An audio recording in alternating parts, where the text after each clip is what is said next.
All right, so we've looked at area underneath curves, basically the area between a curve and the x-axis. Now what we're going to look at is the area between two curves, or more even. So this video is just talking about the concept that we would use to do such a thing, so we can get used to the different orientations before we get into the particular examples. So let's look in the first quadrant.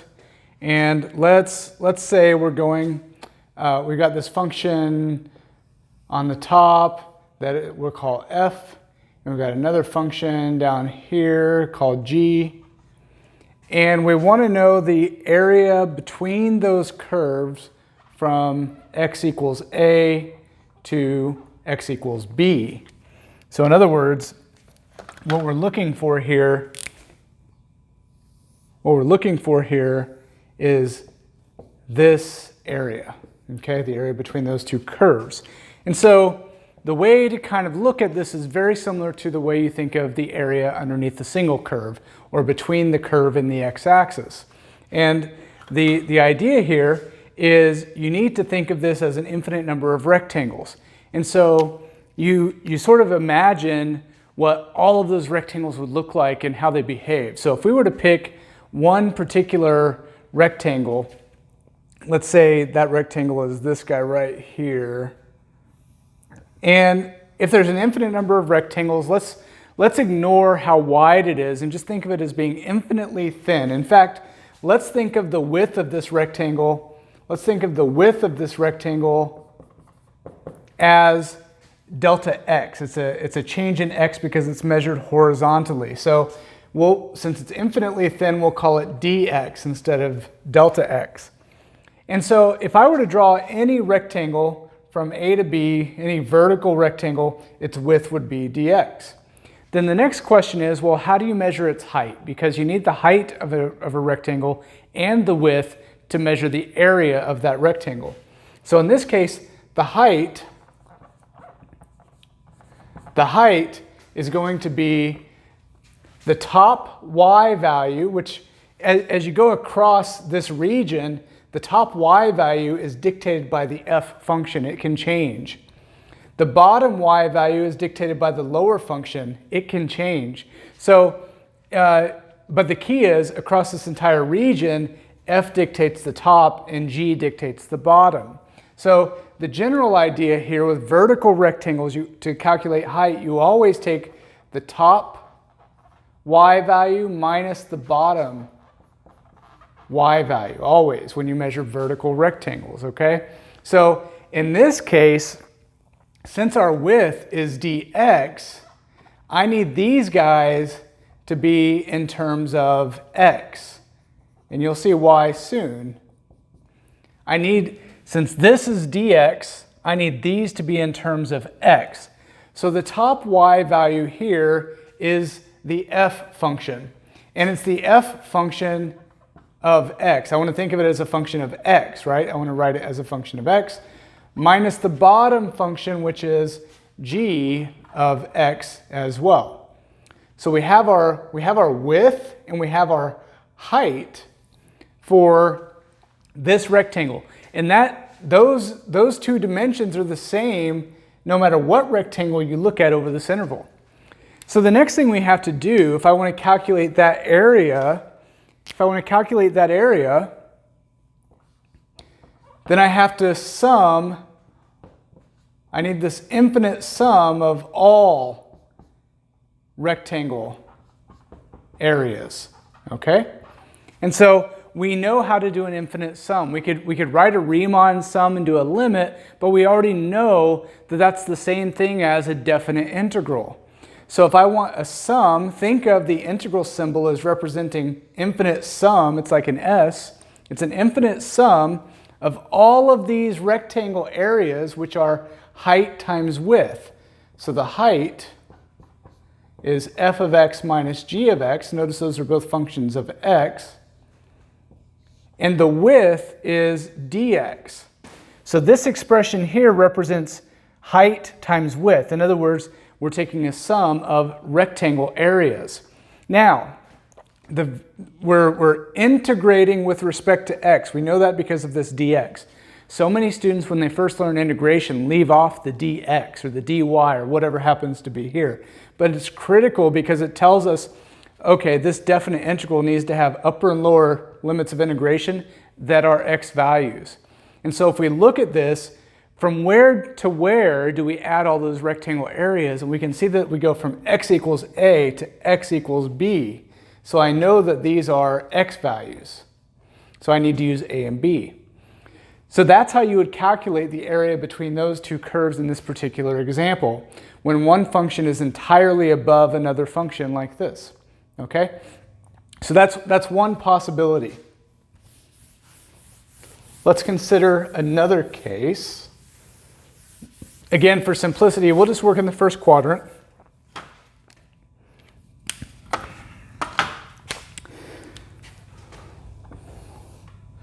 Let's consider maybe one curve. It's not it won't be a function now necessarily, but one curve does this, and the other curve does this. And let's say we want to know the area between those from y equals a to y equals b. And so now what we're looking at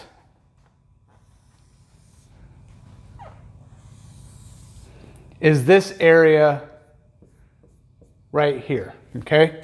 So if I want that area, and let's say that this curve, we'll give it a name f, and this curve, we'll give it a name g, again, just to give them names. How would we do this? Well, this is very similar to the last case, except that in this case, it's going to be easier, rather than using vertical rectangles, to use horizontal rectangles. And let me show you why. If I were to use vertical rectangles, then from here to here, kind of draw this in, you would have the height measured from the green line down to the G curve. But then from after that point, you'd have the height measured from the top green line to the bottom green line. And then from here over, you'd have the top green line minus the F curve. Your heights of your rectangles would be measured in 3 different ways across 3 different regions. You would have to add 3 integrals, 3 areas to do it that way. And you could certainly do that in some cases. But you can't always do that. It just depends on how the functions are set up or the problem is set up. Instead, look how simple it is if you consider a horizontal rectangle that's infinitely thin, right? If we do that, then every rectangle is measured from F to G. Every one of them in this region is measured from F to G. That simplifies things greatly. We're looking at one integral that way. Now, in this case, with a horizontal rectangle, we still want to consider the width, right? That infinitely thin width. In this case, the width is measured vertically. So the width of this guy is dy. So important again, because that tells us everything we set up in our integral has to be in terms of y. Our limits of integration have to be y values, okay? So we're going to see how to do this. So we have our width. Now, I'm not going to call it a height, I'm going to call it a length, because it's measured left to right. That seems more natural. So let's talk about the length of this rectangle. When you're looking at a horizontal rectangle and you want the length, you take the rightmost x value minus the leftmost x value. So the x on the right minus the x on the left, okay? Now, because this is dy, I need these to be in terms of y. I need these guys to be in terms of y. And the rightmost x value is dictated by the F curve, okay? So now our rightmost x value is going to be F as a function of y.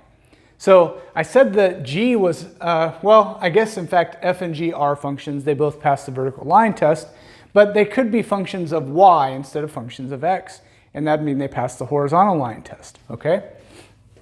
All right, so the rightmost x value is f of y, minus the leftmost x value would be g, right? Every x value on the left is dictated by g, so it'd be minus g of y. So we have our width, we have our length, so how do we calculate the total area? Maybe pause and try to write it down for yourself. So the total area is going to be the sum, the infinite sum of all of these rectangle areas. So it's going to be the infinite sum of this height, f of y minus g of y dy, measured from, since this is dy, measured from y equals a to y equals b. All right? And so that's how you would do it in this case. Now, don't think of this as a formula. Think about this concept of, all right, it's an infinite sum of the heights of the rectangles times the width of the rectangles, and from y equals a to y equals b. That's going to be tremendously helpful. This formula is pretty useless if you don't understand it, especially when you get to examples. All right, one last example is, what do you do whenever the height or the length is not measured consistently throughout the entire problem? And so let's see what that might look like. So again, we'll look in the first quadrant, and we'll look at this line. We'll look at this curve. Let's call the line G. Let's call the curve F. And let's say I want the area between those from y equals a to y equals b. Okay.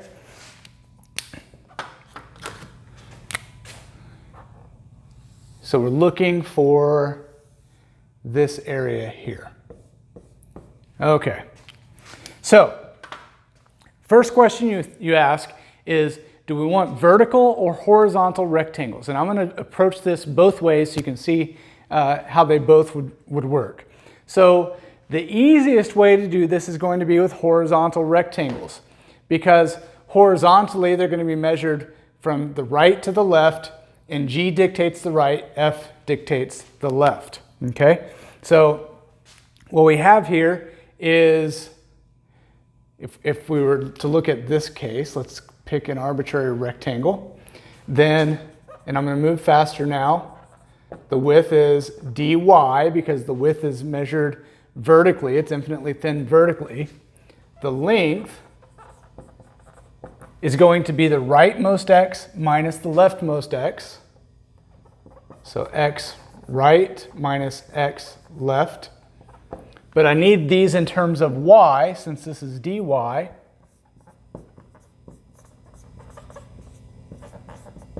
In terms of y. And the rightmost x is going to be the f function as a function of y, minus the leftmost x, which is g of y. Okay? So we've got our length and our width. So the area is going to be the integral of this height times that width. No problem. From y equals a to y equals b. Okay, so no big deal. All right, let's look at it the other way using vertical rectangles. Now, you might be asking yourself, well, why would we overcomplicate it with vertical rectangles? And there are some cases where you're stuck doing it one way, even though it seems like it would be easier to do the other way. That trick of taking x and turning it into a function of y can be very difficult sometimes. Oftentimes, we don't even know how to do it, so we're stuck having to do it the other way. So I want to make sure we're versatile here and can adapt to particular cases. So now, if we were to look at this and use vertical rectangles, well, we have to think about how the heights of various rectangles in this region are measured. And we can see that it's going to be divided right here. Let's say that this happens at R. And it's going to be divided right there let's call that S, right? And so we can see that in this region, the height is going to be the G curve minus the green line, okay? Between the two dashed lines, the height's going to be top green line minus bottom green line. And in this region, the height's going to be the top curve minus the bottom green line, okay? So we can see that in 3 cases, all right? Now, that means we're going to have to take an integral to get this area, plus an integral to get this area, plus an integral to get that area. So, how do we do that? Well, we actually, because the width of each of these is dx, I know that my limits of integration all have to be x values, which means that I also need to know this x value here. So we'll call that x value t. And I also need to know this x value here, which I'll call v, okay? So the area in this case is going to be the sum of 3 integrals, and I'm not going to write out width and height. We're just going to write the integrals now because I think we're comfortable. So the area here is going to be, we're going to take this region first. It's going to be an integral of the height, which is going to be g of x. How do I know g of x and not g of y? Well, the width of each of these is dx, okay? So I'm going to take g of x, my top curve, minus my bottom line, which is the y value of a. So I take the top y minus the bottom y. The top y is the curve, the bottom y is the constant a, and I multiply that by the thickness. And that integral is evaluated from t to r, okay? Plus the next integral, so I want this area here. Well, this area is just a rectangle, so I could use geometry to calculate it, but let's use calculus just to emphasize this integration idea. I'm going to integrate, I already know I'm using x value, so I know I'm going to integrate from r to s, and I need the height here of all of these rectangles, which is going to be the top y value of b minus the bottom y value of a. Those are constants, by the way. I can't write those in terms of x, just like a up here can be written in terms of x. They're just constants, not in terms of a or x or y. But top y minus bottom y times the thickness of each of those rectangles, which is dx. So that's the area of this middle piece, plus the last piece is going to be evaluated from S to V. The height is going to be the top y, f of x, minus the bottom y, which is a, times its thickness, which is dx. And so sometimes you're stuck having to cut the region into pieces and evaluating multiple integrals and adding them together. So that's a really good example of showing that. Let's look at one more case where the two curves may cross one another and one becomes the top and the other becomes the bottom.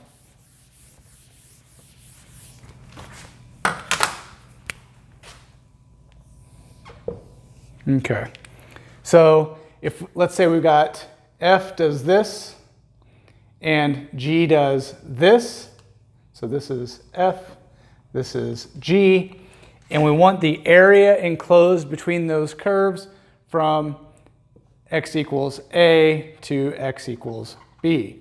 So what we're looking for here,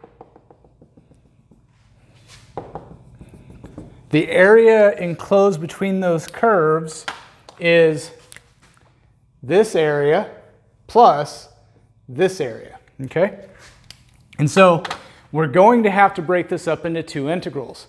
And it looks to me like it's going to be easiest to use vertical rectangles because in this region I can do f minus g for my height, and in this region I can do g minus f for my height.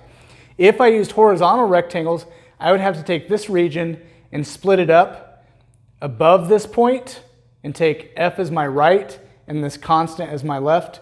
And then below that, I'd have to take g as my right and this constant as my left. So I have to split each of these regions into two pieces. So I'm going to approach this using vertical rectangles. So in this region, I'm looking at something like that. And I would get, we're looking at dx, right? dx as the width of each of these rectangles all the way across the board. And I know this first integral is going to be the x value from a to whatever this x value is. So I need to figure out what this is. So let's call that c. So the area of this first region will be the integral from a to c of the height, which will be the top y minus the bottom y. The top y is f, but I need it in terms of x, minus the bottom y is g of x, multiplied by the width, dx. So that's the area of this first region when f is on top. But then I have to add to that the area of the second region where g is on top. And you can imagine it's very similar, the integral from c to b, but now my top y is g of x, my bottom y is f of x, and my thickness is still dx. And so sometimes your curves cross over and interchange which one's on top, which one's on bottom, or which one's on the right, which one's on the left if you're using horizontal rectangles, and you just have to adjust. And so being able to graph functions is going to be key. Knowing where functions cross is going to be really important. So these are the basic ideas of finding the area between two curves or more.